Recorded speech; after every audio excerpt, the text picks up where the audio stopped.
Jadi ceritanya dimulai di masa depan. Ada kapal perang yang terbang di luar angkasa, dan mereka tiba-tiba lihat sebuah gerbang terbuka di depan mereka.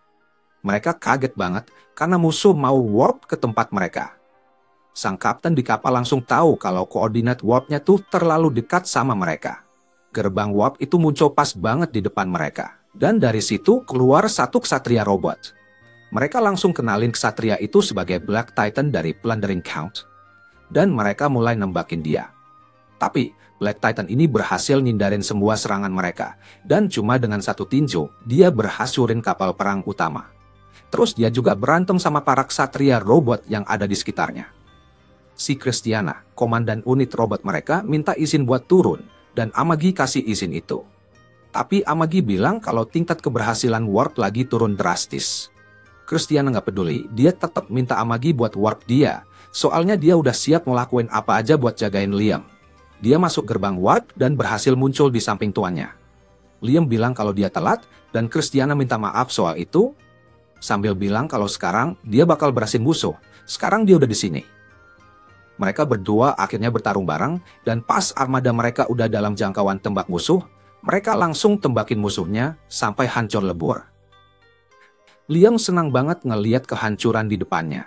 Terus Nias hubungin dia, nanya gimana pendapatnya soal kapal tempur baru yang dia bikin. Dia bilang kapal itu punya performa dan fitur terbaik di kelasnya. Liam malah minta Nias jangan ganggu dia di tengah-tengah pertempuran dengan obrolan gak penting. Tapi Nias nggak dengerin, malah terus bercanda dan nyuruh Liam beli banyak kalau emang suka kapalnya. Liam sadar kalau Nias nggak bakal berhenti ganggu sampai dia pesan kapal-kapal itu. Jadi dia minta Amagi buat urus pesanan biar Nias pergi. Terus unit-unit robot Liam yang lain langsung muncul di situ. Dan mereka semua kerjasama buat menyerang musuh. Jadi Liam itu merasa super puas banget kalau bisa ngalahin yang lemah tanpa ampun. Dia suruh mereka semua berlutut di depannya, karena dia itu Liam, si penguasa jahat, dan ini tuh balas dendamnya buat semua penderitaan yang dia alamin di kehidupan sebelumnya. Nah, ceritanya terus balik ke masa lalu. Kita tahu kalau dulu, Liam itu cuma pegawai kantoran yang kasihan banget. Suatu hari, pas pulang kerja dalam keadaan capek banget, dia disambut sama istrinya. Dia nanya soal anak perempuannya, dan ternyata anaknya lagi tidur. Istrinya cerita kalau anak mereka minta banget buat adopsi anjing karena dia lihat anjing Shiba di rumah temannya. Dan dia juga pengen punya satu. Dia merasa mereka belum bisa beli satu sekarang. Dan dia lihat istrinya tidur nyenyak. Setelah itu, pas dia dapat libur, dia ajak mereka semua ke rumah anjing. Dan anaknya, Kanami, main senang banget sama anjing di sana. Istrinya Mika lihat dia kayak iri sama anjing itu. Terus dia tanya apa dia juga pengen punya anjing. Tapi dia bilang dulu dia pernah punya anjing, dan rasanya udah kayak keluarga. Dia bilang sementara ini, punya Mika dan Kanami udah cukup buat dia. Dan dia nggak punya waktu buat ngurus anjing. Besoknya, dia pergi kerja, dan di jalan dia mikir kalau pekerjaannya berat banget, tapi dia punya istri dan anak perempuan yang sayang banget sama dia. Jadi bareng mereka, dia bisa hidup bahagia dan menghadapi semua kesulitan. Pas dia nyampe kantor, bosnya ngomel-ngomel, karena dia nggak kasih tahu soal sesuatu yang penting. Dia bilang udah kirim pesan, tapi bosnya ngotot nggak pernah lihat pesannya. Abis kena marah, ada temennya yang bilang kalau dia harus tahu kalau bosnya sering nongkrong di klub tiap Kamis. Jadi percuma nunggu persetujuannya di hari itu. Temennya bilang kalau dia nggak pernah belajar, dan pas dia pulang, dia cerita kalau perusahaannya suka ngeksploitasi karyawan. Temannya bilang kalau bosnya yang jahat bikin dia kerja keras banget. Anak-anak buahnya juga sering ngejek dia terang-terangan.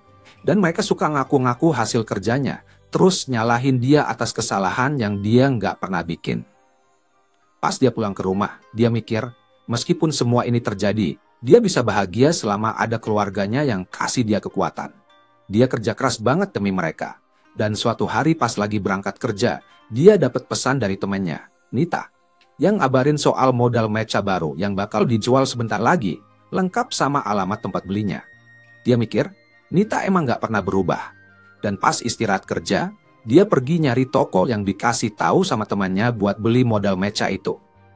Waktu dia melihat-lihat sekitar, dia melihat istrinya lagi ngobrol sama pria lain. Dan dia langsung berpikir yang buruk-buruk. Ingat kalau istrinya harusnya bawa Kanami ke klub olahraga hari ini. Dia nggak mau curiga sama istrinya. mikir kalau istrinya nggak mungkin mengkhianati dia. Pas sampai rumah, dia tanya gimana klub olahraga tadi. Istrinya bilang kalau semuanya seru, dan Kanami bahkan menang pertandingan pedang. Kanami juga bilang kalau dia menang, jadi dia pikir apa yang dia lihat tadi pasti cuma salah paham. Besoknya di kantor, dia tahu kalau PC-nya nggak mau masuk mode sleep, dan dia harus keluar sebentar buat istirahat. Bawahannya nyaranin dia buat simpan pekerjaannya dan matiin komputernya, dan dia ngikutin saran itu. Pas istirahat, dia pergi ke tempat yang sama kayak kemarin, tapi nggak ngeliat istrinya di sana. Sebentar dia ngerasa lega, tapi terus dia lihat istri dan anaknya jalan bareng pria lain, dan anaknya manggil pria itu sebagai ayahnya. Dia kaget banget melihat itu. Terus dia balik ke tempat kerjanya sambil mikir kenapa anaknya manggil pria lain sebagai ayah. Dia coba meyakinkan dirinya kalau itu bukan apa-apa. Terus bosnya marahin dia karena kerjanya lambat. Dia bilang alasannya karena PC-nya lagi bermasalah. Jadi dia harus matikan itu, karena nggak bisa di-sleep. Bosnya bilang jangan di-sleep sama sekali, dan dia bilang harus lakukan itu demi keamanan kalau dia keluar sebentar untuk istirahat. Bosnya bilang udah jangan istirahat dalam hal ini, jadi dia balik kerja. Terus, dia dapat telepon dari istrinya, katanya anak mereka kecelakaan. Dia buru-buru ke rumah sakit, dan ternyata anaknya lagi operasi. Dokternya bilang, anaknya butuh darah, dan golongan darahnya O positif. Sampai ibunya. Golongan soan sendiri bipit. Ibunya Kanami ngasih donor darah ke anaknya. Nah, setelah itu, ayahnya ngecek dan sadar kalau nggak mungkin anak dengan golongan darah O positif lahir dari dia dan istrinya. Jadi dia akhirnya sadar kalau Kanami bukan anaknya. Terus dia nanya ke istrinya siapa ayah sebenarnya Kanami. Istrinya awalnya kayak ngehindar gitu. Tapi dia maksa nanya dengan marah. Istrinya bilang jangan marah-marah, harusnya dia yang marah karena selama 10 tahun ini suaminya nggak pernah ngasih waktu buat mereka. Dia nikahin suaminya biar bahagia, tapi malah suaminya nggak pernah ada buat mereka. Suaminya bilang itu semua karena kerjaannya. Dia bilang kalau pekerjaannya juga nggak bagus, soalnya dia nggak dapet promosi dan bonusnya juga kecil banget. Kanami butuh pendidikan yang bagus, tapi keuangannya nggak memungkinkan. Dia bilang kalau pekerjaan dia tuh nggak ada artinya. Dan sementara dia kerja di luar, dia ngerawat Kanami sendirian, sambil ngurusin semua kerjaan rumah. Dia bilang ke dia kalau itu memang sudah tugasnya, tapi dia jawab kalau selama ini, mereka berdua cuma ada berdua aja, dan hidup ini buat mereka jalani. Dia bahkan nggak jadi bagian dari itu. Akhirnya dia memutuskan buat pergi sama anaknya, dan dia coba buat menghentikannya. Nanya ke Kanami mau tinggal sama dia atau sama ayah satunya. Kanami pilih ayah satunya daripada dia, dan itu bikin hatinya hancur. Mereka pergi meninggalkannya. Abis itu, dia balik kerja lagi. Tapi bosnya nunjukin ada transfer 50 juta dari komputernya ke akun random. Dia bilang nggak pernah bikin transfer itu, dan dia sadar ada yang lakuin pas dia pergi ke rumah sakit buat nemuin Kanami. Soalnya dia ninggalin komputernya dalam keadaan nyala. Bosnya langsung pecat dia saat itu juga. Dan dia mulai kerja di perusahaan konstruksi. Dia cerita kalau istrinya pakai alasan dia dipecat buat minta cerai, dan dia dapat hak asuh Kanami, plus minta tunjangan anak dari dia. Perusahaan itu nggak menuntut dia, cuma minta dia balikin uang yang dia hilangin aja. Setelah selesai kerja seharian, dia pulang ke rumah yang sepi. Dia ngerasa nggak yakin bisa bayar semua utang yang numpuk, lalu dia dapat pesan lagi dari Nita tentang episode anime mecha yang belum tayang yang dia dapetin. Sebenarnya, dia pengen nonton bareng. Tapi dia nggak bisa nulis pesan buat ngajak. Jadi, dia terus kerja di proyek bangunan. Berharap semua bakal membaik kalau dia terus kerja keras. Dia pengen banget ketemu lagi sama Kanami, meskipun sebenarnya dia bukan anaknya. Suatu hari, tiba-tiba dia mulai batuk darah. Dia pulang ke rumah, dan di sana dia batuk mengeluarkan darah lagi sambil berbaring di tempat tidur. Dia merasa nggak mampu membayar pengobatan untuk ini, dan juga nggak punya asuransi. Dia ingat kalau katanya kalau orang meninggal, hewan peliharaan lama mereka akan muncul untuk membimbing mereka. Dan dia bertanya-tanya apakah hewan peliharaannya akan datang untuknya. Tiba-tiba ada cahaya aneh muncul di depannya. Dan cahaya itu menunjukkan bahwa bosnya lah yang sebenarnya memindahkan uang yang dia dituduh gelapkan. Ternyata bosnya juga yang ada bersama istrinya di kafe itu, dan dia sebenarnya adalah ayahnya Kanami. Dia menyadari kalau saat ini mereka sedang makan malam di restoran mewah sambil ngomongin hal buruk tentang dia. Dan semua ini bikin dia nangis. Dia berharap semua ini cuma mimpi. Tapi tiba-tiba ada seorang pria muncul di depannya, bilang kalau ini kenyataan. Pria itu bilang kalau selama hidupnya, dia udah kerja keras, tapi ternyata hidupnya cuma penuh kebohongan. Dia nanya apakah dia bakal biarin aja mereka lolos-lolos dengan semua kejahatan ini. Dan dia menolak untuk biarin itu terjadi. Dia memutuskan untuk balas dendam. Dan pria itu menyalakan api kebencian di matanya. Dia tanya siapa pria itu, dan pria itu ngenalin diri sebagai penuntun. Dia bilang kalau dia tertarik sama dia, karena dia orang baik. Si tokoh utama mikir kalau jadi orang baik nggak ngasih dia apa-apa. Dan seharusnya dia mencari kebahagiaannya sendiri sejak awal. Si pemandu senang melihat semua kebencian di hatinya. Dan tokoh utama bilang kalau dia punya kesempatan hidup lagi, dia bakal ngelakuin apapun yang dia mau tanpa peduli sama orang lain. Si pemandu bilang dia punya kabar baik buatnya. Dan dia kasih tahu kalau dia bisa bikin dia reinkarnasi ke dunia lain. Dia minta dia milih, mau reinkarnasi ke dunia yang kayak gimana. Dan dia pilih dunia yang ada robot dan sihirnya. Soalnya dia selalu suka cerita tentang mecha. Si pemandu jelasin kalau dunia itu dikuasai oleh para bangsawan dan kaum kerajaan. Dia memutuskan untuk mereinkarnasi dirinya menjadi seorang bangsawan yang memerintah sebuah planet. Si tokoh utama senang banget dengar kabar ini, dan dia langsung tanda tangan kontrak sama pemandunya.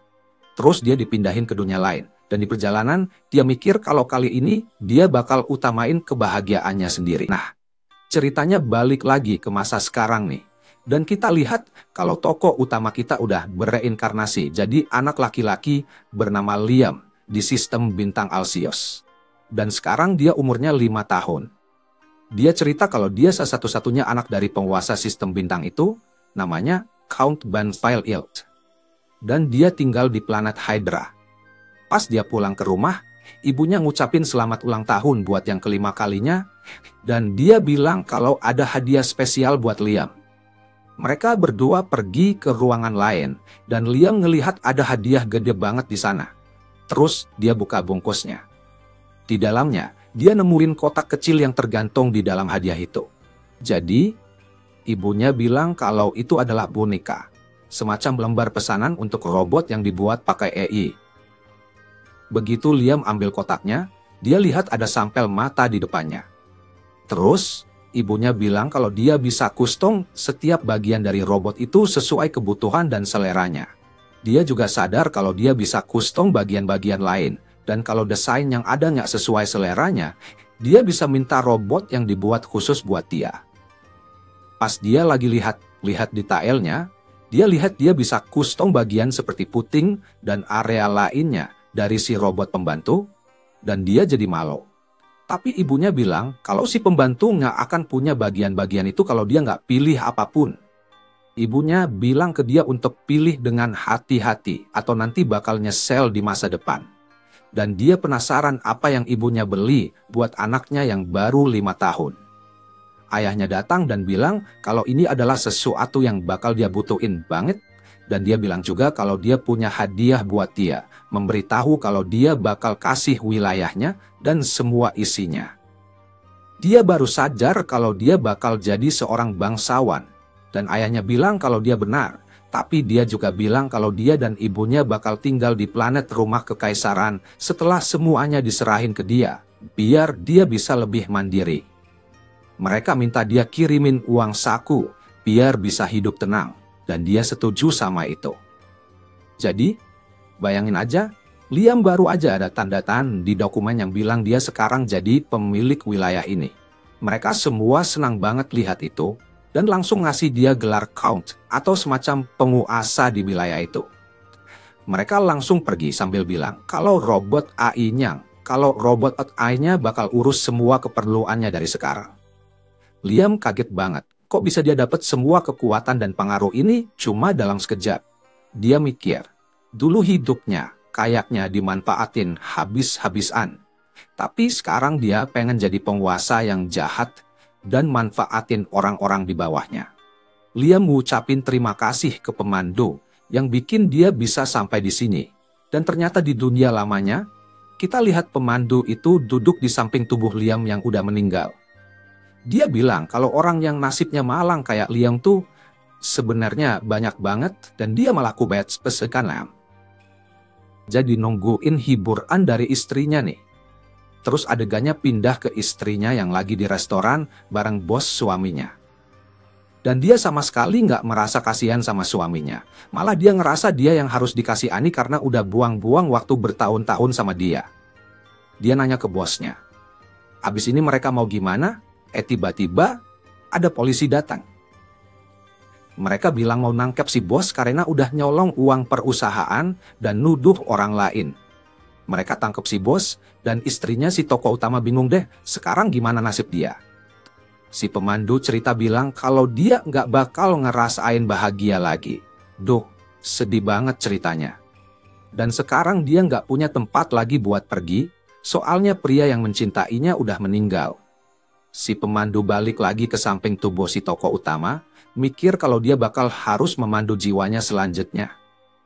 Dan pas dia sadar apa yang terjadi, semuanya udah terlambat. Dan dia cuma bisa nangis mikirin kalau semuanya nggak seharusnya kayak gini. Semua kesedihan dan penyesalannya bakal dia tujukan ke dirinya. Dan dia bakal dipenuhi kebencian dan amarah terhadap dirinya. Semua perasaan negatif ini bakal jadi makanan buat dia. Dan dia jelasin kalau masa hidup di dunia lain jauh lebih lama daripada di sini. Jadi dia bakal hidup lebih lama dan menderita lebih banyak. Memberikan dia hiburan yang gak ada habisnya. Terus dia pergi lewat sebuah pintu dan ada semacam roh binatang yang ngejar dia.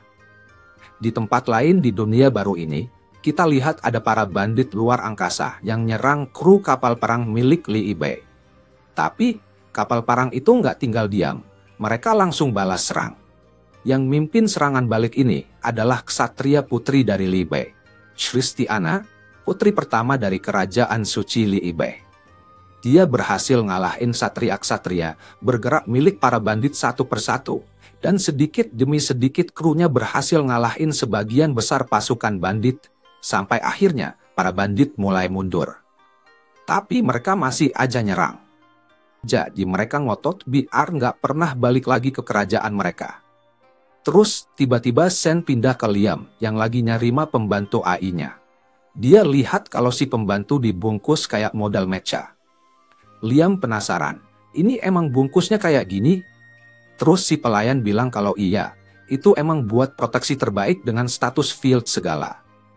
Liam bingung gimana cara bukanya. Terus si pelayan bilang kalau itu dikunci pakai passkey yang butuh data biometrik dia. Jadi bakal kebuka kalau dia nyentuh.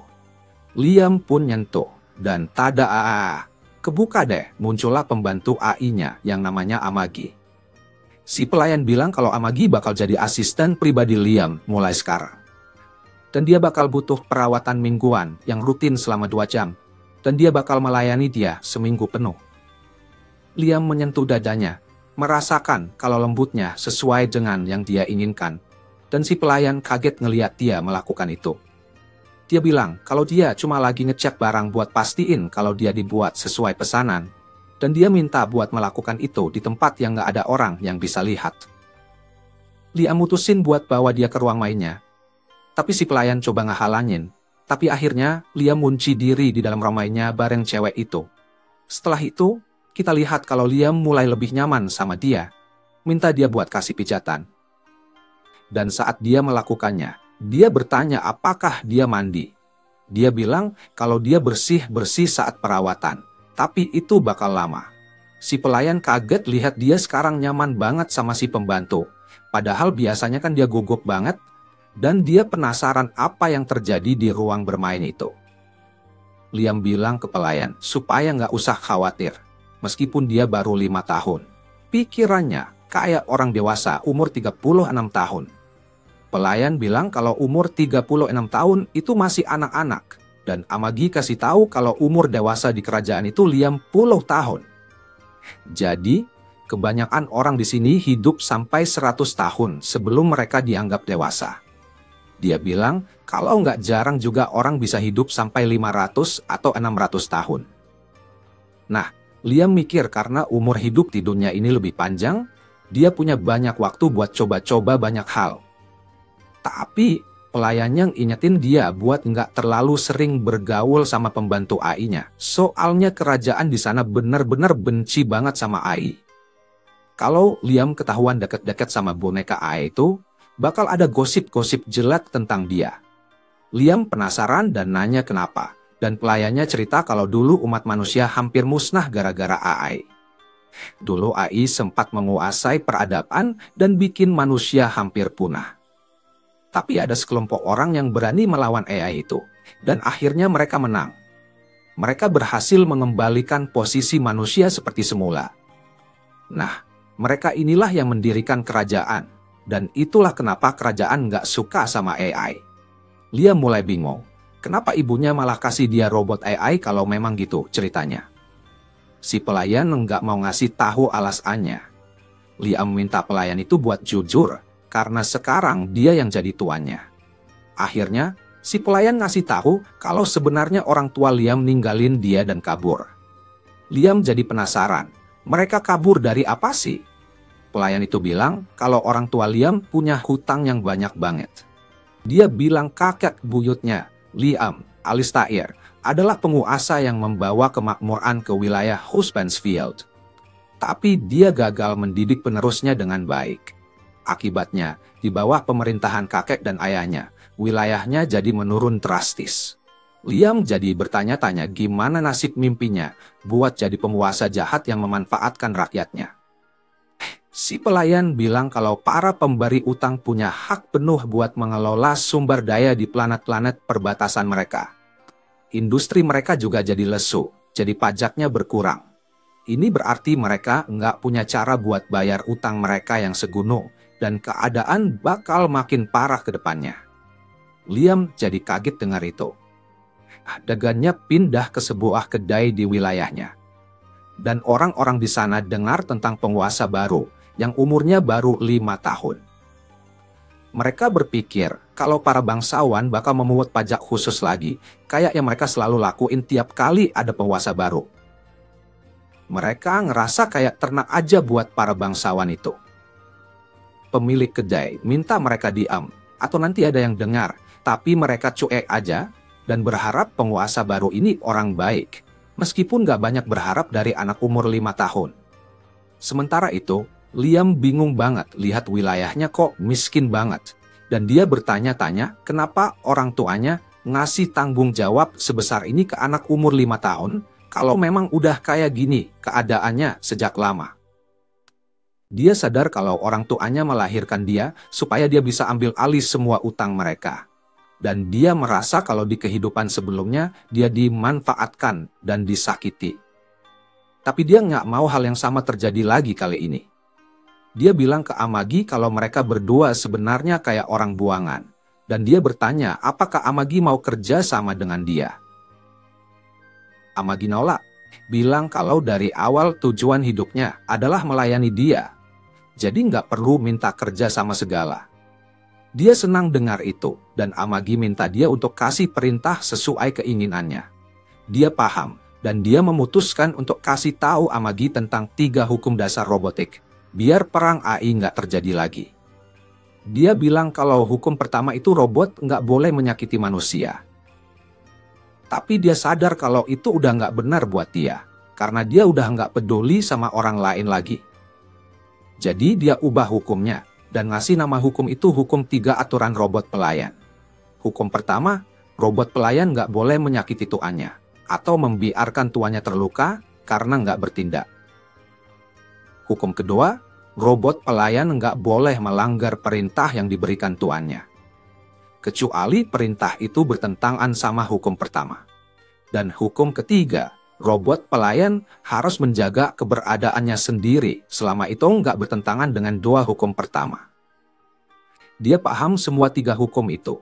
Dan dia tanya ke dia apakah dia punya ide gimana caranya bisa menghidupkan kembali wilayahnya. Dia bilang, karena dia adalah AI, idenya mungkin nggak sejalan sama filosofi kerajaan, tapi dia punya fungsi-fungsi yang bisa bantu dalam pemerintahan. Dia bilang dia bisa kasih dukungan administratif kalau udah mau, dan dia bilang dia nggak tahu apa-apa soal pemerintahan. Dia penasaran apakah dia masih bisa bantu, dan dia menyarankan untuk pakai kapsul pendidikan. Menjelaskan bahwa dalam 6 bulan mereka bisa masukkan pengetahuan 10 tahun ke otaknya. sekalian menguatkan tubuhnya juga. Dia penasaran siapa yang bakal ngurus wilayahnya selama itu. Dia nawarin buat ngurus, dan dia setuju. Si pelayan mikir kalau ini terlalu bahaya buat kasih AI ngejaga wilayahnya, soalnya bisa aja AI itu berbalik lawan manusia. Tapi dia bilang nggak apa-apa, karena dia adalah tuannya, dan dia nggak mau manusia lenyap gitu aja. Dia bilang AI itu cuma bakal nyerang manusia kalau dia suruh. Si pelayan juga bilang kalau kerajaan nggak bakal terima kalau AI yang jadi pemimpin. Tapi Amagi bilang nggak ada hukum yang bilang kayak gitu. Preferensi aja buat pakai AI seminim mungkin. Liam minta sama pelayannya yang namanya Brian buat siapin kapsul edukasi buat dia. Terus dia kasih tanggung jawab ke Amagi buat urus semua pas dia lagi di dalam sana. Amagi ngerti terus sinya pindah ke dia yang lagi masuk ke kapsul edukasi.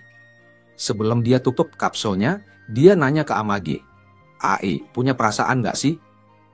Terus dia bilang, meskipun mungkin AI nggak punya perasaan, pasti ada algoritma yang nyontak perilaku manusia. Terus dia tanya gimana cara kerjanya. Amagi jawab, dia nggak tahu apakah dia punya perasaan atau enggak. Tapi pas Liam ajak dia kerja bareng sebelumnya, itu bikin memori Cake di sistemnya jadi penuh. Dia kaget banget dengar itu, terus dia masuk ke kapsul pendidikan, bilang ke dia buat jagain semuanya. Tiba-tiba kita lihat Liam keluar dari kapsul pendidikannya, dan dia nanya ke Amagi sudah berapa lama dia di situ. Amagi bilang sudah 2 tahun, dan Liam kaget karena rasanya nggak selama itu. Amagi jelasin kalau di dalam kapsul pendidikan itu nggak ada rasa waktu. Makanya Liam nggak ngerasa. Terus Liam penasaran apakah dia jadi lebih kuat, soalnya dia nggak ngerasa seperti itu. Amagi bilang kalau badan Liam sudah diperkuat secara fisik sama program malam hari. Tapi dia masih butuh rehabilitasi buat terbiasa sama tubuhnya yang makin gede. Setelah itu, kita lihat Amagi nunjukin keadaan ekonomi di wilayah Banfield. Dan Liam lihat kalau semuanya kelihatan bagus. Mengira kalau itu ide bagus buat menyerahkan semuanya ke dia. Dia senang dengar itu. Dan dia bilang kalau dia harus memeriksa wilayahnya. Lalu adegannya pindah ke dia di pelabuhan luar angkasa pasukan Banfield. Dan dia lihat sebuah pesawat ruang angkasa meluncur ke udara. Amagi bilang kalau dia bisa lihat dok apung di orbit satelit. Dan dia jelasin kalau dok apung itu tempat mereka merawat kapal perang luar angkasa. Terus dia bawa dia ke markas mobil Knights. Dan dia kaget lihat robot asli. Amagi bilang kalau ini model lama mobil Knights yang disebut Mohawk, dan dia berharap bisa tunjukkan ini ke Nita. Dia bilang ke dia kalau mereka nggak punya cukup uang buat ngerawat benda-benda ini, tapi dia pengen nyoba naik satu. Amagi bilang dia bakalan aturin buat dia, dan dia kagum banget bisa naiknya. Amagi beneran aturin, dan langsung deh adegannya pindah ke dia yang udah ada di dalam robot. Amagi kasih tahu kalau gerakan dasarnya udah otomatis, dan sisanya dia bakal kendaliin pakai sihir. Robotnya bakal gerak persis kayak yang dia bayangin. Liam terus cabut kabel-kabel yang nyambung ke robot itu, dan jalan keluar dari markas. Dia penasaran apa robot ini nggak punya senjata, dan Amagi bilang kalau robotnya punya. Tapi mereka udah dicopot demi keselamatannya.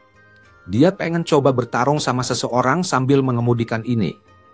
Kapten Masita dari pasukannya datang buat bertarung dengannya, dan mereka berdua adu pedang, dan Liam berhasil ngalahin Masita cuma dengan 1 tebasan. Dia sadar kalau dia baru aja bikin Masita kelihatan bodoh, dan bilang ke Masita buat bertarung serius. Mereka pun bertarung lagi. Kali ini, Masita berhasil ngalahin Liam tanpa senjata, dan Liam kaget banget. Amagi kasih tahu dia kalau kontrol magisnya bekerja dengan cara membayangkan gerakannya, dan itu mencerminkan keterampilan bertarung asli dari si pilot. Liam bilang ke pelayannya kalau dia pengen punya guru, soalnya dia mau jadi lebih kuat. Tapi pelayannya bilang nggak perlu, karena dia nggak bakal butuh berantem-berantem gitu. Tapi Liam tetap minta supaya pelayannya cari guru buat dia. Dia mikir, kalau mau jadi penguasa jahat, dia bakal harus menginjak dan menindas orang lain. Dan buat itu dia butuh kekuatan. Terus, Sennya pindah ke saat dia ketemu sama gurunya. Gurunya ngenalin diri sebagai Yasushi, master dari jalan cahaya. Liam langsung semangat banget lihat dia, soalnya Yasushi ini kelihatan kayak pendekar dari drama sejarah gitu. Dan Liam bilang kalau dia minta Yasushi karena dia mau guru ilmu pedang yang terbaik. Yasushi bilang kalau sekolahnya itu selalu berusaha jadi yang terbaik di seluruh jagat raya. Tapi ya, jadi yang terbaik itu perjalanan yang panjang banget. Dan belum ada yang bisa sampai di puncaknya. Dia ngomong soal jadi yang terbaik supaya kelihatan lebih keren dari yang sebenarnya. Amagi sih ngerasa dia agak mencurigakan. Tapi si pahlawan kita yang polos malah percaya aja sih ya. Mikir kalau Yasushi itu mungkin seorang master yang udah jauh dari dunia AOE. Dia yakin orang kayak Yasushi pasti kuat banget kalau bertarung. Tapi Amagi masih mikir sebaiknya mereka uji aja kemampuannya. Liam pun nyuruh Yasushi buat nunjukin skillnya. Terus adegannya pindah ke tempat latihan. Dan Yasushi mutusin buat nunjukin teknik dari jalan cahaya. Dia bilang dia cuma mau menunjukkan teknik ini sekali. Jadi dia minta Liam untuk belajar sebisanya dari melihat. Lalu Liam minta Amagi untuk merekam tekniknya. Amagi mulai merekam. Dan dia pakai teknik yang namanya flash, semacam gerakan cepat, dan dia memotong kayu-kayu di sekitarnya dengan satu tebasan aja. Liam kaget banget lihat teknik itu, dan dia nanya ke Amagi apa yang terjadi. Tapi setelah dicek, Amagi bilang kalau dia sebenarnya nggak pernah benar-benar mencabut pedangnya. Liam jadi penasaran. Mungkin Yasushi gerakannya terlalu cepat sampai Amagi nggak bisa merekamnya. Akhirnya dia minta Yasushi untuk jadi gurunya. Dan Yasushi setuju. Malam itu Yasushi balik lagi ke tempat latihan. Dan dia bilang kalau sebenarnya dia cuma pakai trik buat ngerjain Liam. Kayu-kayunya udah dipotong dari awal. Dia nggak nyangka Liam bisa ketipu segampang itu. Dan pemandunya cuma ngeliatin aja. Di tempat lain, kita lihat Putri Christiana datang buat ngobrol soal perdamaian sama pemimpin bandit yang nyerang mereka sebelumnya. Pemimpin bandit itu namanya Goas. Dan dia kaget banget karena Christiana sama sekali nggak takut. Christiana bilang ke dia supaya hati-hati. Karena kalau ada apa-apa sama dia, armada aliansi yang ada di sekitar mereka bakal ancurin mereka. Tapi ternyata Goas malah ngasih tahu kalau dia yang sebenarnya memanggil aliansi itu ke situ. Putri itu dapat telepon dari planet asalnya, Mysteria. Dan ternyata ada banyak kapal bajak laut yang mendekat ke planet itu. Goas bilang kalau aliansi sebenarnya nggak sepenuhnya dukung mereka. Soalnya ada yang nggak suka sama negaranya. Bahkan armada aliansi juga ngarahin senjata ke kapal si Putri. Goas cerita kalau butuh waktu lama buat meyakinkan aliansi. Tapi ujung-ujungnya semua soal duit. Dia bilang kalau si Putri harus dengerin dia kalau dia sayang sama planet asalnya. Terus adegannya pindah ke Liam yang lagi latihan sama gurunya. Ternyata udah 3 tahun sejak dia mulai latihan. Setelah gurunya memutuskan untuk menyudahi latihan dan pergi, Liam mencoba untuk meniru gerakan gurunya yang disebut The Flash. Tapi dia nggak bisa melakukannya. Terus dia tanya ke Amagi, kenapa dia nggak bisa menguasai gerakan itu? Amagi bilang dia nggak bisa kasih tahu karena dia cuma AI. Liam jadi mikir kalau Yasushi selama ini cuma ngajarin dia dasar-dasarnya aja, belum ngajarin gerakan itu. Amagi bilang setidaknya Liam udah bisa menguasai dasar-dasar bela diri. Tapi Liam pengen gerakan spesial dan serangan keren yang bisa dipakai buat bertarung. Lalu adegannya beralih ke Yasushi yang lagi santai di rumah, sambil mikir kalau ini kerjaan yang gampang banget. Jadi, dia dapat bayaran yang lumayan banget buat ngajar gerakan dasar ke seorang anak. Dia nggak percaya kalau Liam masih belum sadar kalau gerakan flash itu cuma trik palsu. Dan dia berharap ini bisa terus berlangsung selamanya. Terus, Liam datang menemuinya. Dan dia buru-buru menyimpan manganya. Pura-pura jadi guru yang serius. Liam bilang kalau dia pengen ini diajarin gerakan flash itu lagi. Dan Yasushi langsung mengeluarkannya dari sekolah. Dia ngingetin Liam bahwa dia cuma bakal nunjukin gerakan itu sekali aja, dan dia harusnya belajar sebanyak mungkin saat itu. Yasushi bilang kalau Liam nggak layak ada di sekolahnya kalau dia masih nggak puas. Dan akhirnya, Liam minta maaf atas kesalahannya. Liam minta maaf ke gurunya dan berharap nggak diusir. Gurunya akhirnya memutuskan untuk memaafkan dia, bilang kalau dia memang agak kelewatan, tapi dia juga ngasih tahu kalau lain kali nggak bakal segampang ini. Liam terus pergi, dan Yasushi mulai makan keripik. Tapi Liam balik lagi, bikin Yasushi harus serius lagi, dan dia bilang mau nambahin bonus karena udah bikin repot barusan. Yasushi bilang terserah dia aja, dan Liam kasih tahu kalau besok dia nggak bisa ikut kelas karena ada urusan lain. Dia pamit, dan kayaknya bingung kapan bisa ikut kelas lagi. Dia pergi lagi, dan Yasushi berpikir kalau dia benar-benar bodoh. Sementara itu, kita lihat Goas sudah menangkap kapal sang putri, dan sekarang putri itu ditahan di kapalnya. Dia nanya ke Goas apa yang bakal dilakuin sama dirinya. Dan Goas bilang kalau dia bakal dapat tempat VIP buat lihat planetnya hancur. Putri itu minta dia berhenti, tapi Goas nggak mau dengerin. Dan kapal-kapal bajaknya menghancurkan planetnya, mengebomnya dari luar angkasa. Sementara itu, kita lihat Liam lagi kesal karena dia belum juga menguasai teknik apapun. Dan Amagi menunjukkan laporan ekonomi bulan ini ke dia. Dia bilang kalau utangnya masih sama, tapi produksi dan penjualan terus tumbuh dengan stabil. Dia memujinya dan bilang kalau memutuskan untuk menyerahkan urusan ini padanya adalah keputusan yang tepat. Dia merasa terhormat mendengarnya. Tapi dia bilang kalau pertumbuhannya lebih lambat dari yang dia harapkan. Dia bertanya-tanya di mana letak masalahnya. Dia menunjukkan laporan dari program kesejahteraan, bilang kalau ini cuma salah satu contoh, dan hasilnya di bawah ekspektasi mereka untuk uang yang sudah diinvestasikan. Liam minta dia untuk memanggil orang yang bertanggung jawab atas ini, dan dia melakukannya. Liam tanya ke orang itu alasan apa yang dia punya untuk penggelapan uangnya. Jadi, dia bilang kalau itu tersembunyi, tapi ada tanda-tanda manipulasi. Dia bertanya apakah dia punya teman yang bantu pesanin barang buat dia. Tapi orang itu bilang ke Liam kalau dia salah paham dan masih terlalu muda buat ngerti. Tapi ini adalah pengeluaran yang perlu. Liam minta jangan dibodohi, karena dia udah biasa lihat faktur, dan orang itu bilang memang perlu mengeluarkan biaya yang nggak ada di rencana buat tetap jalan. Liam tunjukin kalau dia juga pakai vendor yang beda dari yang mereka kasih. Dan dia bilang kalau vendor ini lebih oke.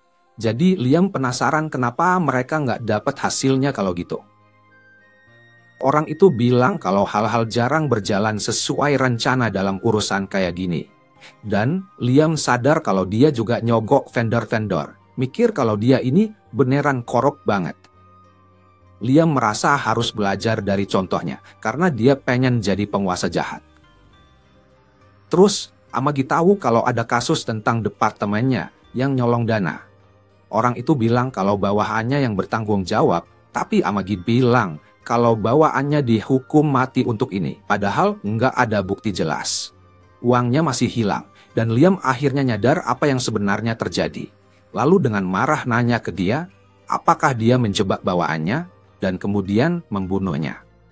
Pria itu meminta dia untuk tidak percaya apa yang dikatakan boneka. Tapi Liam marah karena ini persis sama dengan yang terjadi padanya di kehidupan sebelumnya.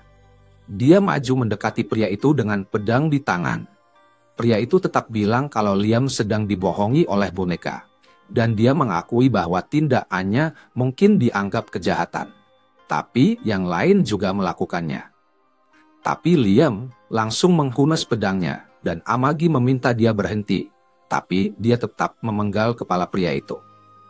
Dengan marah, dia mengatakan bahwa hanya dia yang boleh memperlakukan rakyatnya dengan buruk dan menyatakan bahwa tidak ada yang boleh menyentuh uang atau rakyatnya tanpa izinnya. Amagi bilang ke dia kalau orang itu udah meninggal dan dia minta Amagi buat selidiki semuanya dengan teliti dan singkirkan semua pejabat korup. Amagi ngasih tahu dia buat taruh pedangnya dulu. Dan baru deh dia sadar kalau dia baru aja ambil nyawa orang untuk pertama kalinya. Tangan dia mulai gemetar dan Amagi bantu dia buat ngelepasin pedangnya. Amagi bilang kalau mereka eksekusi semua pejabat korup. Bakal jadi masalah besar. Dan dia nggak bisa percaya kalau ternyata jumlah mereka banyak banget. Dia tanya ke Amagi, gimana solusinya? Dan Amagi kasih tahu dia buat siapin banyak boneka. Gak harus sepintar Amagi, tapi dia butuh 30 boneka. Dan beberapa harus ahli dalam pemerintahan. Dia kasih izin ke dia buat ngelakuin apa aja yang dia mau. Dan dia nanya apa dia benar-benar yakin. Karena ini bisa aja ngeubah reputasinya. Tapi dia nggak peduli. Soalnya dia percaya sama dia lebih dari siapapun. Terus, adegannya pindah ke bar yang tadi.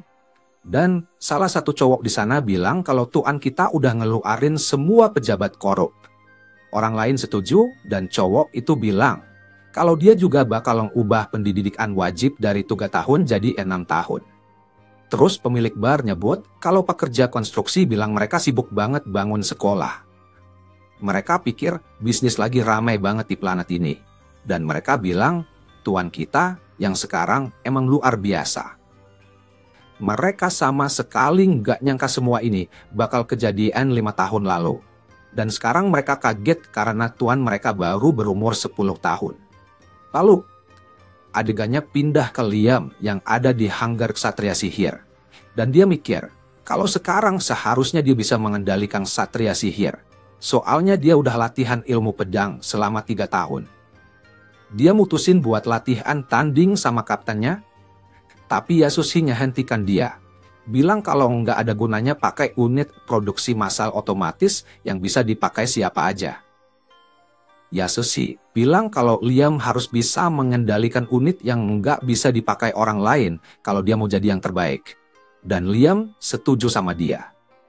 Dia nanya ke kapten soal ini, dan kapten bilang ada mode lama yang nggak otomatis yang dulu dipakai kakek buyutnya buat terbangin pesawat. Nah, Liam kemudian, Yasushi punya ide ini awalnya karena Liam mulai jago main pedang. Kalau Liam bisa beneran jago, Yasushi bisa kehilangan kerjaannya sebagai penipu. Waktu dia lagi ngubet-ngubet gudang kerajaan buat nyolong sesuatu, dia ndak sengaja nemu robot rusak. Dia terus ngerjain Liam buat pakai robot itu, soalnya mana mungkin anak kecil kayak Liam bisa menguasainya. Dan rencananya berhasil banget, Liam sekarang jadi semangat latihan pakai robot itu. Secara teori, karena robot itu manual banget, kalau Liam bisa paham cara pakainya, dia bakal lebih jago dibanding pengguna robot otomatis di seluruh galaksi. Jadi latihan dengan itu mungkin bisa bikin dia lebih kuat, tapi pertama-tama, dia perlu cari orang buat benerin. Brian seneng banget Liam fokus sama latihan robotnya, tapi dia gak ngerti kenapa Liam mau mulai pakai yang manual yang susah dikendaliin. Terus dia tambah bingung, karena Liam udah beberapa hari ini terus-terusan nebasin tiang itu. Dia nanya ke Liam, ngapain sih? Liam terus jelasin kalau dia lagi coba ngulang teknik rahasia yang Yasushi tunjukin, dan berapa lama pun waktu yang dibutuhin dia bakal terus latihan sampai dia jago. Brian gak percaya kalau teknik ini sebenarnya ada, tapi nggak ada cara buat bikin Liam percaya kalau Yasushi udah bohongin dia, jadi dia biarin aja Liam ngelakuin apa yang dia mau. Hari itu, Amagi pergi ke tempat pengiriman buat memenuhi permintaan Liam. Menurut Amagi, dia kurang percaya perkataan Yasushi, tapi karena Liam mau pakai robot ini, dia bakal berusaha sekuat tenaga buat mewujudkannya. Tapi, Amagi nggak punya kualifikasi buat ngerjain perawatannya sendiri, jadi dipanggillah seorang spesialis robot kekaisaran. Besoknya, Liam dan Amagi pergi buat nyambut Nias di pelabuhan, dan begitu Nias melihat Amagi, dia mulai bertingkah aneh. Liam kira orang dari kerajaan bakal jijik lihat android, tapi ternyata Nias malah kelihatan senang banget. Dia punya ketertarikan berlebihan sama android dan bisa tahu kalau Amagi itu model yang canggih banget, jadi dia pengen periksa tiap sudut buat riset. Dulu Liam juga ngelakuin hal yang sama waktu pertama kali ketemu Amagi, tapi lihat orang lain ngelakuin itu tuh aneh banget, jadi dia nyuruh Nias berhenti. Terus dia ajak Nias ke tempat penyimpanan dengan robot manual dan minta dia buat memperbaikinya, tapi Nias bilang benda ini sudah tua. Liam lebih baik beli model yang lebih baru, tapi dia tetap mau pakai robot yang satu ini. Nias bilang bagian-bagian untuk robot model ini udah nggak diproduksi lagi, jadi bakal mahal buat diperbaiki, tapi Liam nggak peduli. Dia siap keluarin uang sebanyak apapun buat bikin robot ini berfungsi lagi, dan kata-kata itu bikin dia seneng banget, karena itu berarti dia bisa nentuin harga semaunya buat perbaikan. Tapi ada satu hal lagi yang Liam mau, dia pengen robotnya punya finisher. Nias gak tahu finisher itu apa, jadi Liam jelasin kalau itu adalah sebuah gerakan keren yang bisa dipakai buat nyalahin musuhnya, kayak tinju roket. Pas banget, Yasushi masuk ke ruangan, dan begitu lihat Nias, dia langsung jatuh cinta. Setelah menenangkan diri, dia coba sok keren dan mendekatinya dengan cerita bohong. Tapi Nias nggak peduli sama sekali karena dia lebih tertarik ngejelasin kenapa tinju roket itu ide yang bodoh. Mesin pendorongnya bakal makan tempat banyak, dan sengaja kehilangan tangan waktu bertarung, itu ide yang buruk. Tapi Liam masih mikir itu keren, jadi dia bilang ke Nias buat habisin uang berapapun buat nambahin tinju roket. Liam dan Nias lagi ngobrol seru tentang betapa kerennya robot-robot raksasa. Mereka akhirnya setuju kalau robot itu memang keren banget. Tapi, Yasushi agak cemburu karena Nias lebih suka Liam daripada dia. Mungkin karena Liam itu memang lebih asik, tapi Yasushi ini orangnya suka iri, jadi dia punya ide buat balas dendam ke Liam. Caranya, dia bikin Liam latihan yang super susah. Liam harus berdiri di atas batang kayu di tengah danau, sambil ditutup matanya, terus Yasushi nembakin bola tenis ke arah dia. Katanya sih, ini buat bikin Liam bisa ngerasain serangan dari jauh. Tapi itu semua omong kosong. Sementara itu, setelah kapal Christiana diambil alih oleh Goas, dia dan seluruh kru ditahan sebagai tawanan, dan Goas senang banget mengolok-olok kekalahannya. Christiana bertanya, apa rencana Goas terhadapnya, dan Goas menjelaskan kalau dia akan membawanya ke planet harta karun miliknya dan menambahkannya ke koleksinya. Christiana pikir Goas ngomongin semacam ruang bawah tanah aneh atau semacamnya, tapi ternyata lebih buruk dari itu. Goas menyeret dia ke laboratorium, dan di sana Christiana melihat sesuatu yang mengerikan. Makhluk yang menyeramkan ini dulunya adalah salah satu dari Istinan Chebok, bawahan Christiana, tapi Goas menyerahkan dia ke ilmuwan gila, dan sekarang dia kelihatan kayak sesuatu dari Made in Abyss. Goas bilang ke ilmuwan itu kalau Christiana bakal jadi peliharaan barunya, dan ada banyak hal yang pengen dia coba ke Christiana.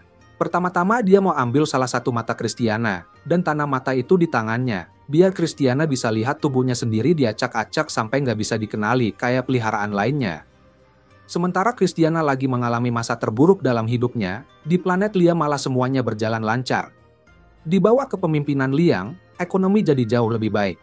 Jadi semua orang di sekitar situ senang banget. Mereka nggak nyangka segalanya bisa berjalan sebaik ini, dan mereka penasaran banget sama apa yang bakal Liam lakukan selanjutnya buat memperbaiki planet ini. Tapi, mereka belum tahu kalau Liam baru aja menghabiskan sebagian besar anggaran planet buat robot raksasanya. Nias akhirnya selesai memperbaiki robot itu sampai keren banget, dan dia bangga banget sama hasilnya, jadi dia nawarin Liam buat kasih tahu gimana cara pakainya. Ruang kontrol di dalam robot itu diperluas biar lebih nyaman, dan setelah Liam duduk dengan aman, Nias mulai nyalain mesinnya. Robot itu langsung hidup dan nge-scan Liam buat menjadikannya pilot baru. Sekarang gak ada orang lain bisa pakai robot ini. Liam senang banget akhirnya bisa coba, tapi begitu dia pegang kendali, robotnya jatuh. Nias ingetin kalau robot ini gak punya fitur auto balance, jadi Liam harus stabilin sendiri setiap langkahnya. Biasanya ini susah banget dilakukan, tapi Liam udah latihan buat momen ini, jadi dia berhasil ngendaliin robotnya lagi, dan pelan-pelan bangunin. Terus dia mulai jalan keluar dari tempatnya, dan Nias kagum sama cara Liam ngendaliin robot ini meskipun ini pertama kalinya dia pakai. Sambil jalan, dia bilang ke Liam kalau imajinasi itu penting banget buat ngegerakin robot ini. Semakin jelas bayangan di pikiran, makin desit gerakan robotnya. Liam berusaha fokus bayangin sesuatu yang keren, biar robotnya bisa tampil keren juga. Tapi matanya malah ngelirik ke dada Nias, dan semuanya jadi berantakan. Sekarang Liam malah ngebayangin gimana rasanya nyentuh Nias dengan segala cara. Dan robotnya ngikutin bayangan itu di depan semua orang. Mereka nggak tahu kalau robot itu cuma ngikutin imajinasi Liam, jadi mereka semua mikir kalau Liam beneran lagi ngelakuin sesuatu sama Nias. Yasushi lagi marah banget mikirin kalau Liam baru aja nyuri orang yang dia suka. Tapi Brian malah lega karena setidaknya kali ini sama manusia. Sementara itu, Liam lagi mikir keras gimana caranya biar Nias gak ngerasa dia aneh. Tapi robotnya udah mulai goyang-goyang. Dan itu susah buat dijelasin. Sebagai balasan, Yasushi akhirnya lemparin bola tenis ke Liam karena cemburu lagi. Tapi abis itu Liam balik ke latihan biasa. Dia di luar latihan teknik kilat, tapi walaupun udah ayun-ayunin pedangnya, dia tetap gak bisa motong kayu dari kejauhan. Dia mulai khawatir kalau dia nggak punya bakat main pedang, tapi Amagi datang dan bilang kalau bukan itu masalahnya. Amagi kasih tahu kalau masalahnya ada di Yasushi dan cara ngajarnya, juga cara Liam terlalu percaya sama Yasushi. Tapi waktu Liam dengar Amagi ngomong soal kepercayaannya ke Yasushi, dia malah mikir kalau maksud Amagi adalah dia kurang percaya sama gurunya. Menurut Liam, Yasushi nggak mungkin bohong atau salah, jadi dia merasa pasti salah ngertiin pelajaran dari Yasushi. Pas itu juga, dia ingat kalau di dunia ini ada sihir. Jadi walaupun kelihatannya mustahil buat memotong kayu tanpa menyentuhnya, sebenarnya bisa kok kalau pakai sihir. Liam baru aja bikin kemajuan besar dalam latihannya, jadi beberapa bulan ke depan dia giat banget latihan tebasan sihirnya. Sampai suatu hari, dia panggil Yasushi buat tunjukin hasil latihannya.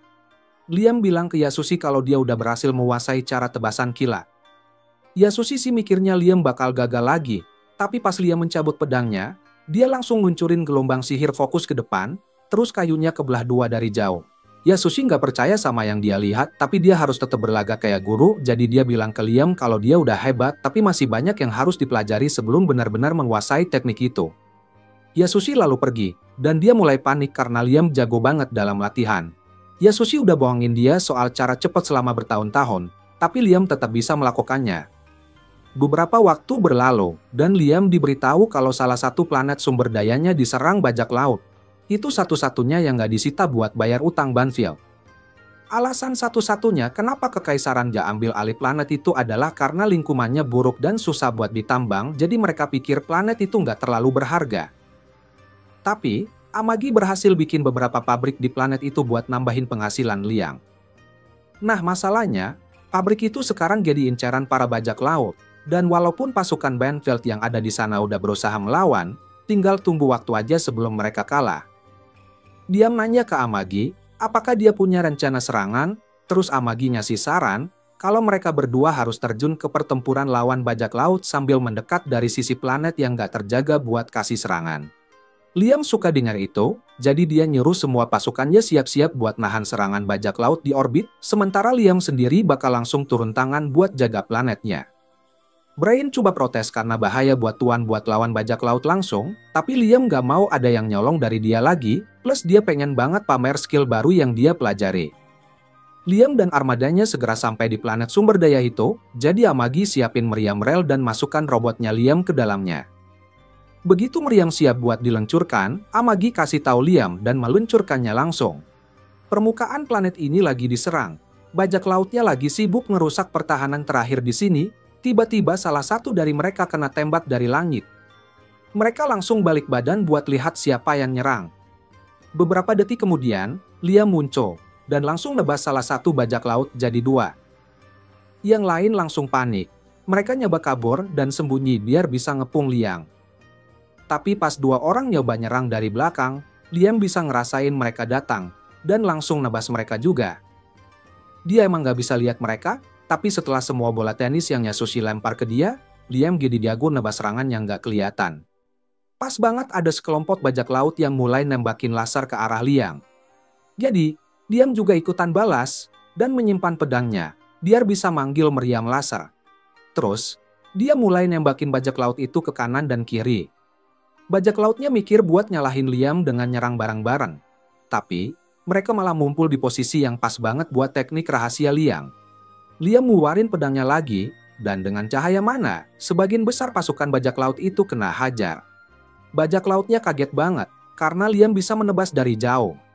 Kalau gitu caranya, mereka jadi malas buat lanjut berantem. Jadi, yang masih hidup mulai kabur. Terbang menjauh. Liam kecewa, karena dia nggak bisa lagi pamerin keahlian pedangnya, tapi dia nggak mau biarin para bajak laut kabur begitu aja, jadi dia siap-siap pakai senjata rahasianya. Dia teriak rocket fist dan mengarahkan tangannya ke para bajak laut yang lagi kabur, tapi bukannya rocket fist yang biasa, Afid malah munculin nuklir berbentuk kepalan tangan dan meluncurkannya ke para bajak laut. Gak ada tuh bajak laut yang bakal selamat dari yang kayak gitu, tapi Liam kesel karena ini bukan yang dia maksud waktu bilang ke Nias buat pasang rocket fist. Pas itu juga, Liam dapat pesan dari Amagi, dan dia minta maaf karena serangan ini tidak bisa menghabisi semua bajak lautnya. 60% dari bajak laut berhasil kabur. Tapi mereka bisa menghancurkan sekitar 30% dari mereka dan sisa kapalnya diambil alih buat dipakai di pasukan Liam.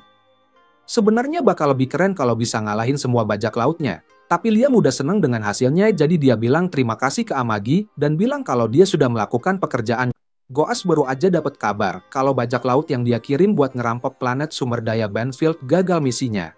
Dan dia marah banget. Si ilmuwan bilang kalau tim itu ngeremehin kekuatan pasukan Banfield, jadi mereka harus mundur biar gak kehilangan seluruh armada. Tapi, meskipun keputusannya masuk akal, Goas berencana buat eksekusi semua bajak laut yang milik kabur. Dia gak mau ada pemicut di antara orang-orangnya yang masih hidup. Dan setelah dia beresin mereka, dia berniat ngirim pesan dengan cara nyelesain misi itu sendiri. Dia bakal pergi untuk sementara, jadi dia dengan nada mengejek bilang ke seorang yang sekarang udah babak belur dan cacat bahwa dia bakal balik main sama dia nanti. Sementara itu, Liam dan armadanya baru aja pulang dari pertempuran, dan dia senang banget sama hasilnya. Mereka berhasil mempertahankan planet sumber daya, dan bonusnya, mereka berhasil nyolong beberapa kapal bajak laut. Dan menurut hukum kekaisaran, kalau kamu nyolong dari bajak laut, seluruh kapal dan semua kargonya sah jadi milikmu. Dan kebetulan banget, kapal bajak laut yang mereka dapetin penuh dengan harta curian. Pas Liam dengar kata harta, dia langsung kepikiran emas dan perak, tapi Brian bilang kargonya jauh lebih berharga dari emas atau perak. Setelah periksa persediaan, Amagi bilang ke Liam kalau kapal-kapal itu penuh sama logam langka kayak orichalcum dan adamantita. Tapi Liam gak tertarik sama logam itu, karena cuma bisa dipakai buat bikin senjata. Dia sebenarnya ngarep dapat mahkota yang dihiasi berlian, tapi Brian gak ngerti kenapa, soalnya berlian di dunia ini cuma batu mengkilap yang gak ada harganya. Dibandingin sama orichalcum dan adamantite yang jauh lebih berharga, Liam tetap gak peduli, karena dia masih pengen punya barang-barang kayak emas. Karena Liam tertarik banget sama emas, Brian ngasih tahu kalau ada emas di kapal-kapal itu juga, dan begitu dia dengar ini, dia langsung nyuruh Brian buat bikin banyak koin emas. Terus Brian nanya, apa dia mau bikin koin dari semua logam lainnya juga, tapi Liam gak sebodoh itu. Dia mau pakai logam-logam itu buat bikin senjata buat pasukannya. Tapi Amagi bilang ada satu masalah besar dengan ide itu. Mereka gak punya pandai besi, dan di sisi lain, ada hal lain yang Amagi mau omongin sama dia. Militer Banfield punya sekitar 10.000 kapal, tapi setelah dicek semua, Amagi nemuin kalau kebanyakan kapal itu gak bisa dipakai. Sebenarnya, pas perintah buat gerakin armada lawan bajak laut dikasih, cuma 30% dari mereka yang bisa maju ke medan perang. Liam kaget banget mereka bisa menang lawan bajak laut cuma dengan 30% armada, tapi itu gara-gara bajak lautnya ngeremehin mereka. Buat sisa kekaisaran, wilayah Banfield masih dianggap miskin, jadi wajar aja kalau bajak laut mikir bakal gampang buat ngerampok planet sumber daya Banfield. Biasanya sih mereka bakal bener, tapi kemampuan Liam yang jago banget ngendaliin robot ya bikin keadaan berbalik. Tapi, kalau bajak laut ya mau mulai serangan lagi, serangan besar-besaran ke mereka, gak mungkin mereka bisa menang dengan kondisi kayak gini. Liam gak suka karena lebih dari 70% kapalnya gak bisa dipakai, jadi Amagi punya ide dan nyaranin buat buang aja kapal-kapal yang rusak. Brian langsung gak setuju, karena kalau kapal-kapal yang gak fungsi itu dibuang, statistik militer mereka bakal turun dan bakal kelihatan jadi sasaran empuk. Mungkin benar sih, tapi ngerawat semua kapal rusak itu bakal mahal banget, dan Liam gak mau bayar buat itu, jadi dia setuju sama Amagi. Tapi buat jawab kekhawatiran Brian, Amagi bilang mereka bisa beli kapal baru aja. Kapal-kapal baru bakal gantiin yang mau dibuang. Terus, kalau mereka jual semua logam mulia yang didapat dari kapal bajak laut, harusnya cukup buat beli armada baru. Jadi duit bukan masalah. Di tempat lain, kita lihat Nias lagi presentasi ngenalin desain kapal barunya, dan dia bangga banget karena bisa ningkatin output 7%, sambil juga bikin kapal lebih responsif dan gampang dirawat. Dia janji, kalau kapalnya dipakai, armada Angkatan Darat Kekaisaran bakal jadi lebih kuat dari sebelumnya. Presentasi berikutnya dari Eulisia, wakil dari pabrik senjata ketiga, dan kapal baru. Model yang dia jual itu kapal pesiar mewah. Bayangin aja kayak hotel bintang 5 yang bisa jalan, lengkap sama hiburan dan santai-santai, jadi kru pasti bakal seneng banget. Kapal-kapal Nias emang jago banget kalau soal bertarung, tapi sayangnya nggak ada lapangan golf di dalamnya, jadi tentara kekaisaran milih beli dari Eulisia.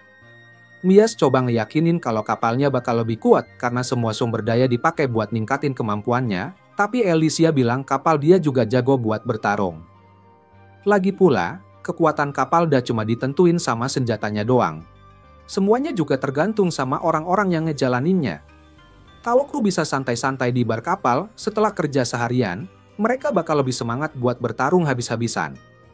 Pas mereka keluar dari ruang konferensi, Alicia sombong banget karena Empire milih dia daripada Nias. Tapi Nias bilang ini belum selesai.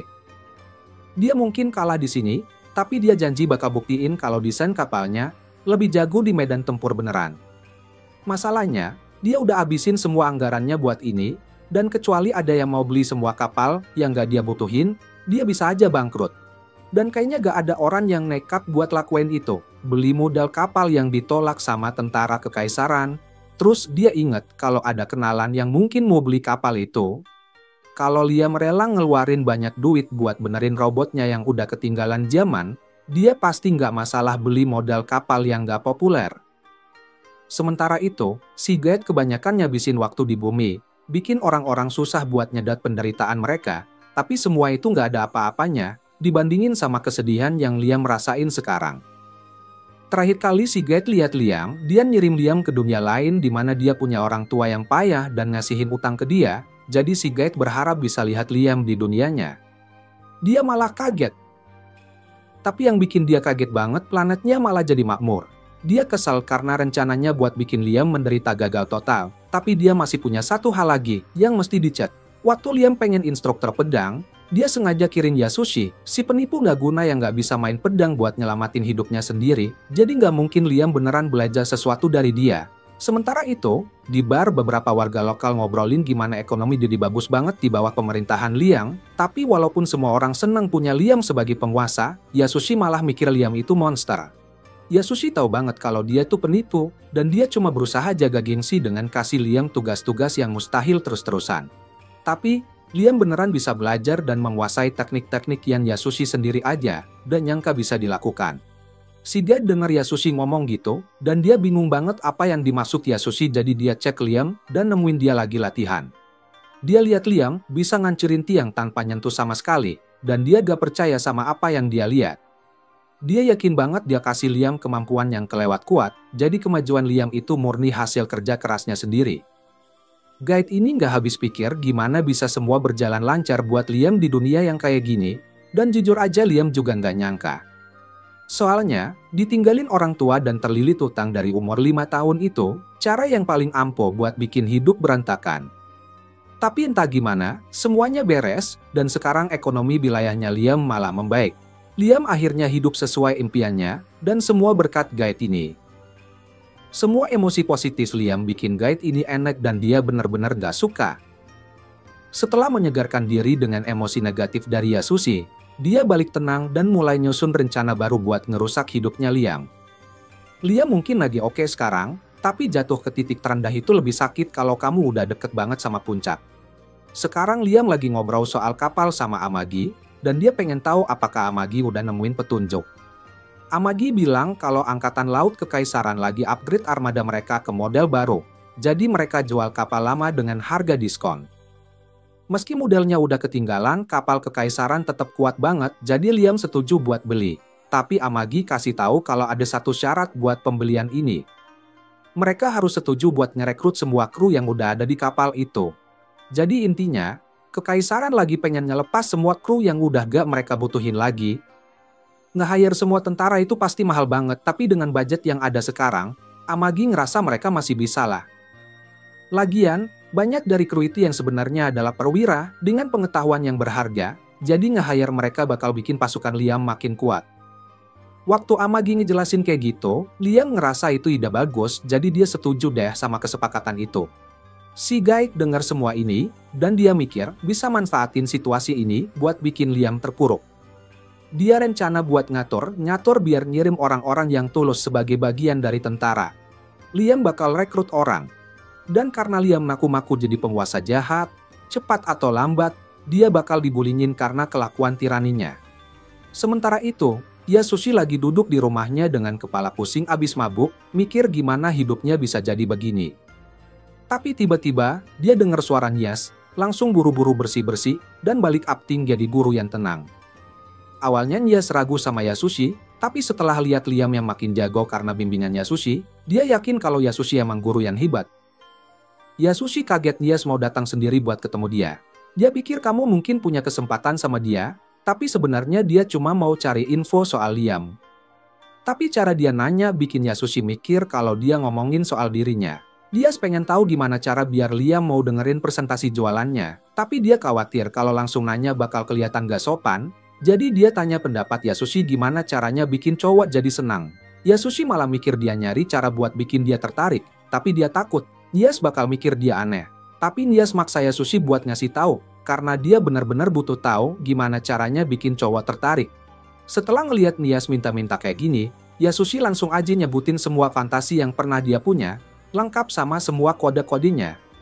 Nias bengong beberapa detik, bikin Yasushi khawatir kalau dia udah kebanyakan ngomong, tapi Nias dengan tenang nanya apa dia harus pakai stocking juga. Yasushi kaget karena Niasnya ngerasa dia aneh, tapi dia bilang stocking oke juga. Nias beneran berterima kasih buat sarannya. Beberapa jam kemudian, Nias muncul di kastilnya Liam buat ketemu dia, pakai baju persis kayak yang Yasushi deskripsiin dan harapin. Dia merayu Liam. Liam mungkin gampang ketipu, tapi dia nggak bodoh, jadi dia langsung tahu kalau Nias ada maunya. Biasanya sih, dia pengen Liam beli sesuatu. Nias ngaku, kalau dia pengen Liam beli model terbaru kapal perang yang dia bikin, tapi Liam langsung nolak. Nias ngerayu biar Liam dengerin dulu sebelum nolak, tapi Liam nggak perlu dengerin penjualannya karena dia udah beli beberapa kapal perang bekas dari tentara kekaisaran, jadi dia nggak butuh kapal-kapal Nias. Nias tetap berusaha meyakinkan dengan statistik kapalnya, tapi walaupun kapalnya kelihatan keren, Liam bilang ke dia buat jual aja ke tentara kekaisaran kalau emang pengen banget jualan. Dia nyaku kalau dia udah nyoba, tapi kalah pas pameran, jadi nggak bisa jual kapalnya. Dia nanya ke Liam, mau nggak beli beberapa kapalnya, walau cuma 1 atau 200, karena itu bakal bantu banget. Dia bahkan siap bantuin Liam dapat pinjaman kalau mau, tapi Liam langsung nyuruh dia berhenti ngomong karena nggak tahan mikirin utang lagi. Nias mulai putus asa, jadi dia mulai buka baju berharap bisa ngerayu Liam buat beli kapalnya, tapi malah bikin Liam inget saat istrinya di kehidupan sebelumnya, mungkin aja godain bosnya. Liam tahu Nias bukan orang kayak gitu, tapi sekarang dia kelihatan kasihan banget, jadi biar dia berhenti coba godain, Liam setuju buat beli beberapa kapal. Dia nanya ke Amagi, masih ada sisa duit nggak di anggaran, dan Amagi bilang mereka bisa beli sekitar 300 kapal dari Nias. Dia seneng banget dan janji buat kirim kapalnya langsung, tapi pas dia mau pergi, dia malah kesandung kakinya sendiri dan jatuh tengkurap. Liam emang mikir Nias cantik, dan dia nggak bisa bohong kalau desain dan skill teknisnya emang keren. Tapi kadang-kadang dia bisa berantakan banget. Di lorong, Nias lagi semangat banget bilang ke timnya, buat siapin 300 kapal buat dijual. Koordinatornya kaget denger kalau dia beneran nemu orang yang mau beli kapal-kapal mereka. Tapi Nias bilang, semua itu berkat pesonanya yang gak ada lawan. Sementara itu, Liam lagi asyik dibersihin telinganya sama Amagi di ruang tatanya. Dan dia senang banget karena semuanya lagi lancar. Beberapa jam kemudian, Nias datang dengan semua kapal yang Liam beli darinya. Begitu semua kapal bersandar, Liam dan Amagi naik ke kapal untuk memeriksa. Liam senang karena berhasil mendapatkan beberapa kapal terbaru. Tapi dia bisa paham kenapa kekaisaran lebih memilih mode lain, soalnya kapal ini sama sekali nggak ada kemewahannya. Nias membela diri dengan bilang kalau desain mewah nggak ada gunanya dalam pertempuran, tapi tetap aja orang-orang suka yang mewah. Nias kasih penjelasan singkat ke Liam tentang perawatan kapal ini, dan bahkan nawarin garansi tambahan buat servis di masa depan. Tapi Liam bilang dia nggak butuh semua itu. Nah, buat selesain pembelian, dia butuh Liam tanda tangan di kwitansi, tapi ada satu hal lagi yang dia pengen dari Liam. Dia nanya, apakah Liam mau kasih beberapa kapal bajak laut yang dia dapat beberapa hari lalu? Tapi Liam langsung nolak. Dia bilang, dia mau gabungin kapal-kapal itu ke armadanya, tapi Nias maksa kalau Liam harusnya bisa kasih 1 atau 2. Liam hampir nolak lagi, tapi Amagi ngomong kalau dia ada ide. Mereka bisa kasih Nias kapal yang dia mau, tapi cuma kalau Nias mau ubah sisa kapal bajak lautnya. Jadi, mereka bisa bikin kapal-kapal itu cocok sama armada yang Liam punya sekarang. Soalnya, kapal bajak laut banyak pakai teknologi yang nggak biasa dari luar kekaisaran, jadi butuh usaha besar buat gabungin sama sistem yang ada sekarang. Dia seneng banget setuju sama ini, karena nyesuaiin beberapa kapal itu lebih murah dibandingkan semua info berharga yang bisa dia dapetin dari mempelajari teknologi yang gak dikenal. Sekarang Liam mikir, batal seru. Kalau bisa lihat salah satu kapal bajak laut itu langsung, jadi dia usul buat mereka lihat salah satu kapal itu sekarang. Tak lama kemudian, mereka bertiga sampai di salah satu kapal bajak laut. Ini beda banget sama kapal perang yang biasa Liam lihat. Dia senang banget karena ini kayak tambang emas inovasi baru yang bisa ditiru. Dan Liam juga semangat karena dia baru aja lihat ada setir di tengah ruang kontrol, dan dia suka banget. Dia minta Nias buat pasang setir di kapalnya pas mereka pulang, tapi Nias bilang itu bakal buang-buang waktu, karena lebih efisien pakai panel kontrol buat ngendaliin kapal. Tapi Liam gak peduli kalau setirnya gak efisien karena menurut dia itu keren. Selain itu, Nias terus lihat-lihat kapal, dan dia terus-terusan takjub sama teknologi baru yang dia lihat. Kapal ini punya laser gravitasi yang bisa berbelok di bidang imajiner, generator aethernya kebalik, dan ada 6 udah terinstal. Dia ndak sabar buat analisis semua data ini pas udah balik ke rumah. Tapi sementara Nias masih ngerasain suasana, Liam ngeliat sesuatu yang mirip anjing di pojok. Dia pun mutusin buat ngikutin. Amagi sadar kalau Liam bertingkah agak aneh, jadi dia nanya, apa semuanya? Oke. Liam bilang dia tadi ngerasa ngeliat anjing di sini, tapi sekarang hilang. Jejaknya berhenti di pintu ini, jadi Liam dan Amagi masuk ke dalam, dan nemuin kalau ini adalah ruang navigasi buat kapal. Amagi menghidupkannya dan menjelaskan kalau tempat ini menyimpan catatan semua jalur yang pernah dilalui kapal ini. Dari peta yang mereka lihat, kayaknya para bajak laut udah sering banget menyerang sistem planet di seluruh kekaisaran Algren, yang emang udah bisa diduga. Tapi, setelah Amagi lihat lebih dekat data itu, ternyata ada pola di rute perjalanan kapal ini. Setiap kali para bajak laut selesai menjarah sebuah planet, mereka selalu balik ke kekaisaran lewat gerbang warp. Dari situ, mereka langsung warp jarak pendek ke perbatasan. Daerah ini udah lama, jadi zona perang, antara kekaisaran dan negara-negara lain, jadi susah banget buat nawasin apa yang terjadi di sana, bikin tempat itu jadi persembunyian sempurna buat sekelompok bajak laut. Liam nanya koordinat buat lompatan pendek, tapi ternyata koordinatnya berubah-ubah tiap kali bajak laut balik dari jarahan.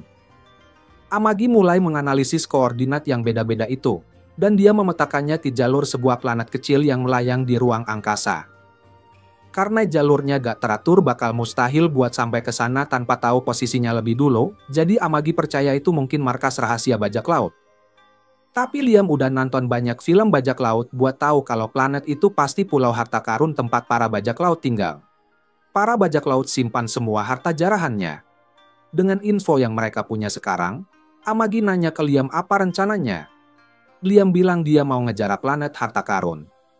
Sementara itu, bajak laut yang selamat dari pertarungan lawan Liam akhirnya balik ke Goas. Goas marah banget karena mereka biarin seorang bangsawan miskin ngerjain bajak laut Goas. Dia gak bisa biarin Liam lolos gitu aja, jadi dia nyuruh semua anak buahnya siap-siap buat perang. Mereka bakal hancurin seluruh wilayah Banfield. Tapi sebelum itu, dia mau kasih pelajaran ke bajak laut yang kalah sama anak kecil dan bikin malu bajak laut Goas. Jadi, dia ngunci mereka dalam kapsul dan meledakkannya. Sementara itu, armada Liam langsung berangkat buat nyerang planet harta karun. Tapi mereka perlu pakai Domos Warp Gate buat sampai ke sana. Mereka seharusnya pakai itu buat perjalanan ke Palmunia, tapi saat Amagi minta izin buat lewat, mereka ditolak. Liam nanya ada apa, dan Amagi jelasin kalau mereka ditolak karena belum bayar biaya tol. Pas tepat saat itu, ada transmisi dari operator Warp Gate yang hubungi kapal Liam dan dia bilang ke Liam, kalau biaya tol buat pakai Warp Gate ini tergantung sama masa yang dipindahin dan jarak loncatannya. Dan karena Liam mau mindahin seluruh armadanya ke gerbang Palmonia, biayanya bakal mahal banget. Liam bilang dia nggak masalah buat bayar tapi dia nggak bawa uang sekarang jadi dia bilang nanti aja bayarnya pas balik. Tapi, operator bilang nggak bisa gitu karena rumah Banfield punya skor kredit yang rendah banget sampai-sampai pinjaman gaji aja nggak mau nerima mereka. Jadi, mereka nggak bisa lewat kalau belum bayar dulu. Jelasnya, kalau Liam bisa dapetin orang yang bisa dipercaya buat jadi penjamin, manajer mungkin bakal kasih izin buat lewat, tapi karena nggak ada yang percaya sama dia, Liam ngasih tahu ke operator kalau dia bisa bayar biaya itu nanti pas balik lagi, tapi operatornya nggak bisa kasih jaminan kalau Liam bakal balik, jadi tetap nggak bisa. Liam bisa aja pulang dulu buat ambil uangnya, tapi itu bakal bikin dia habis bensin lebih banyak. Jadi dia pakai taktik ala Karen dan minta bicara sama manajer. Sayangnya, operator bilang kalau dia sebenarnya manajer di tempat itu. Liam makin niat dan bilang kalau dia bakal datang langsung buat marahin si operator. Amagi nanya ke Liam, yakin nih mau lanjut? Soalnya, kalau si manajer udah nggak mau kompromi sebelumnya, kayaknya dia nggak bakal berubah pikiran meskipun Liam datang ke sana. Tapi Liam pedih banget kalau skill negosiasinya yang jago bakal bikin si manajer kasih pengecualian buat mereka. Sementara itu, di gerbang Palmonia, Goas dan armadanya baru aja sampai. Dan mereka rencana pakai gerbang Palmonia buat teleport ke gerbang Domos. Dari situ, dia mau langsung menuju wilayah Banfield buat menghancurkan semua yang udah Liam bangun dengan susah payah. Dia menghubungi operator gerbang Palmonia dan bilang kalau dia mau ke gerbang Domos, bahkan dia kasih bonus kecil ke operator biar nggak banyak tanya. Operator senang aja terima sobokan itu dan kasih tahu Goas kalau gerbangnya bakal siap dalam beberapa menit. Sementara itu, di gerbang Domos, Liam ada di meja depan buat minta izin ke manajer supaya kapalnya bisa lewat gerbang Warp. Operator nggak punya masalah pribadi sama Liam, tapi kayak sebelumnya, dia bilang nggak bisa kasih izin sampai Liam bayar biaya masuknya. Liam coba minta bantuan ke manajer, tapi aturan tetap aturan, dan manajer nggak peduli. Peduli pada Liam dan memberinya bantuan apapun. Pas banget, manajer dapat pesan dari gerbang Palmonia, kasih tahu kalau Goas sama armada bajaknya lagi menuju gerbang itu. Dia bilang ke Liam kalau dia ada urusan yang lebih penting dan pergi, ninggalin Liam sendirian di ruang penerimaan. Liam gak nyangka cara negosiasinya gagal total, tapi pas lagi bete dia lihat roh anjing yang sebelumnya, jadi dia mutusin buat ngikutin lagi. Sementara itu, di ruang kontrol, manajer dan timnya periksa sambungan lubang cacing antara Domos dan Palmonia. Jadi pasukan Goas bisa lewat, dan ngelihat jarak yang ada, harusnya Goas sama armadanya sampai sini sekitar 30 menit lagi. Salah satu pekerja nanya ke manajer apa ini beneran? Oke, soalnya kalau begini terus, bajak laut Goas bakal langsung muncul di depan armada Liam yang lagi nunggu. Dan tahu Goas, dia bakal langsung ngancurin armada Liam begitu sampai sini. Tapi manajernya nggak peduli, karena Goas sudah ngasih dia suap yang cukup buat beli rumah danau yang keren, jadi dia bilang ke semua orang buat istirahat dan keluar dari ruang kontrol. Karena mereka nggak bisa disalahin kalau nggak ada di sini pas kejadian. Kebetulan banget, beberapa menit setelah manajer sama timnya cabut dari ruang kontrol, Liam malah nyasar ke situ. Dia sadar kalau ini tuh ruang kontrol buat gerbang warp, tapi dia bingung kenapa nggak ada orang di sana. Terus, dia iseng-iseng lihat monitor, dan surprise banget ternyata gerbang warp Domos udah nyambung ke gerbang warp Palmonia. Dia mikir, mungkin manajernya kasihan sama dia, dan nyambungin biar Liam bisa ke Palmonia tanpa bayar. Tapi setelah dia perhatiin lagi monitornya, ternyata lubang cacingnya malah bergerak ke arah yang salah. Dia mikir manajernya pasti bikin kesalahan sederhana. Jadi, dia mulai utak-atik kontrol buat nyarahin ulang lubang cacingnya. Akhirnya dia berhasil balikin arah lubang cacing, tapi gara-gara itu dia malah bikin cabang yang gak disengaja. Artinya, siapapun yang udah ada di dalam lubang cacing bakal nyasar ke tempat yang acak banget. Tapi sejauh yang Liam tahu, lubang cacingnya kosong, jadi dia gak khawatir. Pas banget waktu itu dia dapat telepon dari Amagi yang nyuruh dia cepat balik ke kapal, karena dia berhasil dapat orang buat jamin mereka. Liam kaget dengar itu, jadi dia nanya siapa orangnya. Dan setelah balik, Amagi kasih tahu dia kalau Nias yang bantu rekomendasiin mereka. Nias bilang itu hal kecil yang bisa dia lakuin, karena Liam udah nolong dia dengan beli kapal-kapalnya, ditambah lagi Liam kasih dia beberapa kapal bajak laut, jadi dia benar-benar berutang budi. Liam ngucapin terima kasih ke Nias atas bantuannya, dan karena dia udah siapin gerbang warpnya, dia sama armadanya terbang lewat situ 30 menit kemudian, mereka sampai di gerbang Palmonia. Sekarang mereka cuma perlu lompat jarak pendek buat sampai ke planet liar itu biar bisa selesai misinya. Tapi, Goas masih kejebak di lubang cacing. Dia sama sekali nggak tahu kalau Liam udah ngakalin rutenya. Mereka udah lama banget di dalam lubang cacing ini, jadi dia mulai mikir mungkin ada yang salah. Pas banget, kru masih tahu kalau mereka udah mau keluar dari lubang cacing dan Goas senang dengarnya.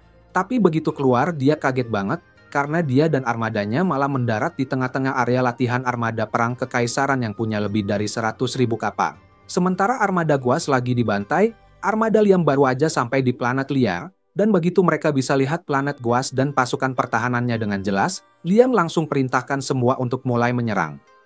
Di sini ada sekitar 20.000 kapal bajak laut. Ukuran armada ini hampir 3 kali lebih besar dari armada Liam, tapi kebanyakan kapal mereka lagi gak aktif sekarang, Jadi serangan mendadak Liam bikin para bajak laut kaget. Beberapa kapal bajak laut coba melawan balik, tapi mereka gak siap untuk apa yang bakal terjadi selanjutnya.